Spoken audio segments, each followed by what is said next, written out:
اگر آپ پاکستان کی انفلیشن کو دیکھیں, جو ہیڈ لائن انفلیشن یا سی پی آئی انفلیشن یہ 29% سے کراس کر گئی تھی 2023 میں. پچھلے سال تقریباً اس وقت جب ہم اس وقت بھی بیٹھے تھے جو 23% کے قریب تھی. الحمدللہ now it's 4.6%. So I think we have moved in the right direction in the context of the global figures, and I thought I would just put it in that context. اب آئیے پاکستان کے سلسلے میں ہم بات شروع کرتے ہیں کہ میں 23 میں نہیں جاؤں گا, لیکن جہاں اس وقت ہم کھڑے تھے پچھلے سال, تو میں نے آلریڈی ذکر کر دیا کہ جی ڈی پی گروتھ اس وقت 2.5% تھی. انفلیشن کا بھی میں نے ذکر کر دیا. پالیسی ریٹ جب اس وقت ہم بات کر رہے تھے اس وقت بھی 22% تھا, اور اس کے بعد اوبیسلی جون میں جو ایم پی سیز ہوئیں اس میں سے پھر بتدریج یہ انٹرسٹ ریٹ کو اور پالیسی ریٹ کو کم کرنے کی ابتدا ہوئی, جو اب 1100 بیسس پوائنٹس ریڈیوس ہو چکا ہے. پبلک ڈیٹ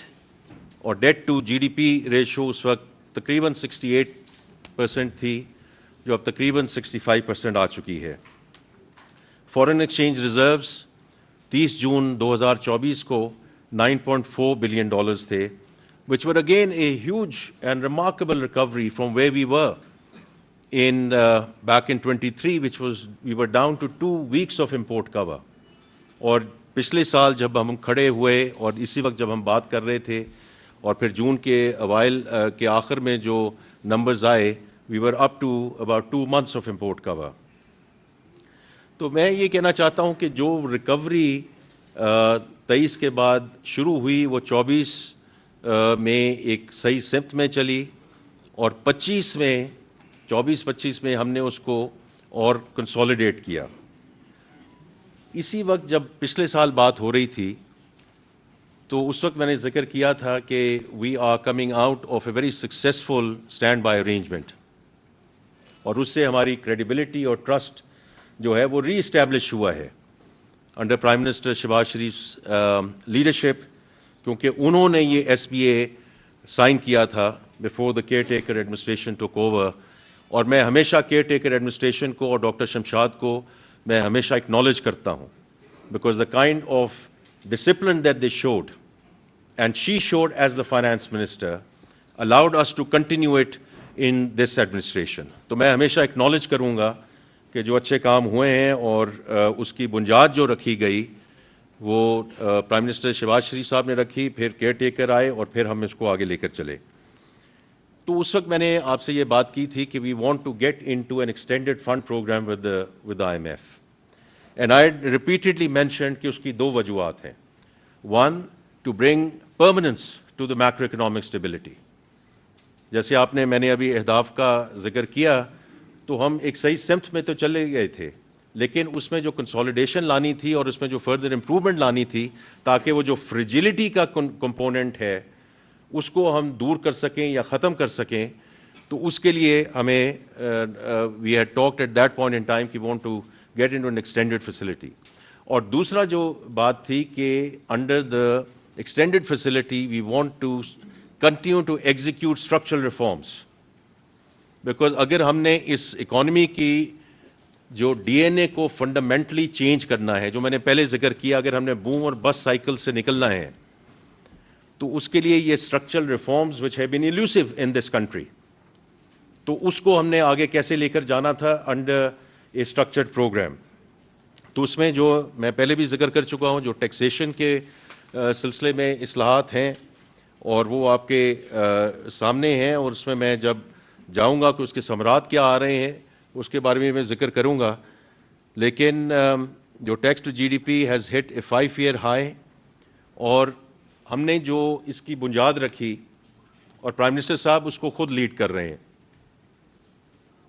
کہ this whole transformation is around people, process and technology. اور ٹیکنالوجی کا اس میں بہت بڑا ایک ہاتھ ہے کہ digital invoicing, production tracking, A I based audits, faceless custom regime, یہ سارا سلسلہ ہے یہ از گوئنگ.